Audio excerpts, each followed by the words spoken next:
Hi, this is Ms. Winsley, and this is how to successfully complete your first daybook defense. So we're about in week 3 or week 4 into the semester, and you're probably a little stressed, maybe a little frustrated, and you've probably been working hard. And if you haven't, it's a great opportunity for you to start working hard. And what better way to really see and track your progress and your growth so far into the semester by doing what's called a daybook defense. So, once again, your daybook should be a composition notebook. At this point, majority of you are trying your best to keep your daybook up to date. Majority of you are going above and beyond, making sure you glue, staple, or tape everything into your daybook as soon as you get it. Then there are some of you that tape or staple some of the time. Sometimes the papers still stay in pockets of other notebooks. Or there's some of you where most of your pages that need to go into your daybook are in your nice little handy backpack trash bag. So the daybook defense is also a great opportunity for you to get yourself organized, to really see how you grow. Once again, everything that goes in your daybook, all lecture video notes, all reading handouts, all your writing to learns and your writing to thinks responses, any worksheets, all your OP writings, and your daybook drafts. So your daybook defense is basically a graduated notebook check. The first couple weeks, as you know, we did just a daybook organization check so that you get ready for your daybook defense. So it occurs normally every 2 to 3 weeks once we finish with the unit. As you know, we're finished with this current unit. We're getting ready to go into our next unit. Why do we do it? It gives you a chance to demonstrate how well you're organizing, keeping with your daybook. It also gives you and I a chance to see how you're progressing and learning the course material and the mastery concepts. So, what am I looking for in your daybook defense? All right, so as soon as I assign it, which as you're watching this video, that means it is assigned, your daybook defense will be due the following week. So you will get a date in which you will be assigned to present to turn in your daybook defense. So the first thing you should do when you're doing or getting ready to do your daybook defense is you need some sticky notes, because you're going to need to look through your daybook. So spend a few minutes looking through your daybook. Now you're going to be focused on locating 6 examples, these 6 specific examples. Example 1 is a relevant and strong connection you make to something you read. That's very easy. So something that we read in class and you made a strong and relevant connection to it. It also could be something that you read that you wrote an OP on. You made a strong and relevant connection to that. You're going to find an example of where you were confused. If you were confused a lot, then you should have a lot of sticky notes on pages and the words should be confused.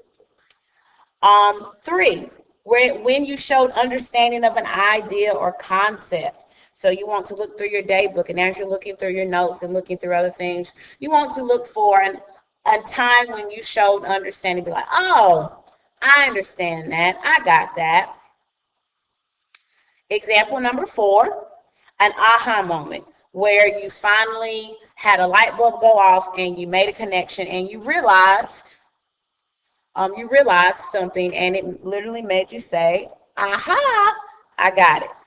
That is an aha moment. All right. Number 5, your favorite daybook passage. This could be something that we read. It could be an OP that you wrote. It could be an EQ that you enjoyed. It could be a lesson that you enjoyed, but your favorite daybook passage that you put. And then lastly, item number 6 is something you wish you understood better.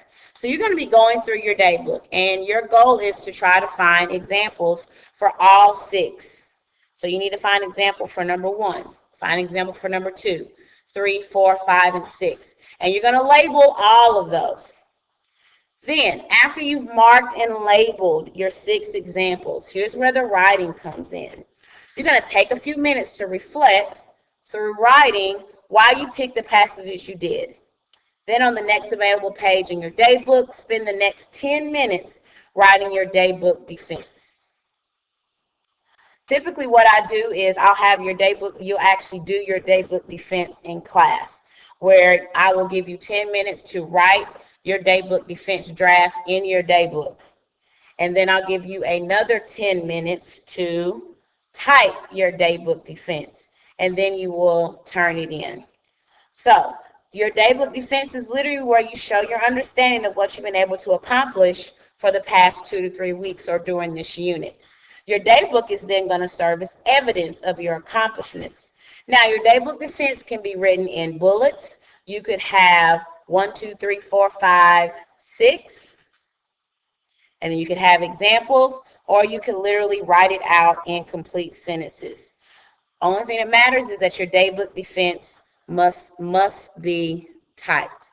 So let's look at some examples of a daybook defense. So let's look at an actual daybook defense. What it will look like when you're actually typing it.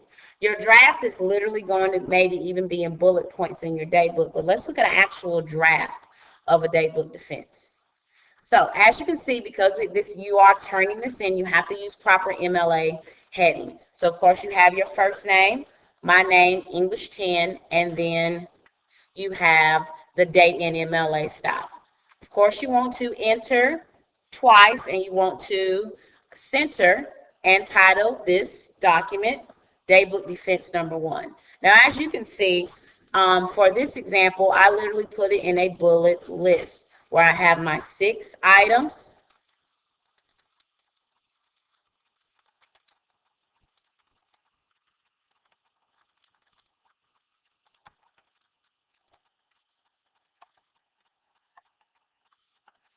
And I have my pieces of evidence. Now, as you can see, in this daybook defense example, I only used 1. However, if you have a B, use it.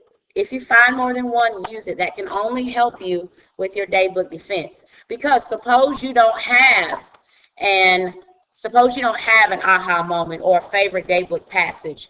The way to counteract that so you can still get your full grade and be successful on it is to provide examples for the ones, to provide more examples for the ones that you do have. But you want to try your best to find all 6. So as you can see, a relevant or strong connection to something you read. Example / evidence.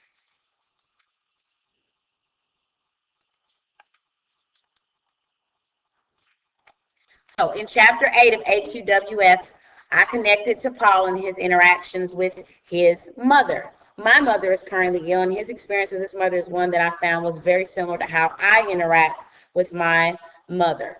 That's complete evidence for item number 1. Let's look at number 2, where you were confused. Example or evidence. When we were working on 5 rules of capitalization, I became very confused as to when to capitalize directions like north, south, east, or west.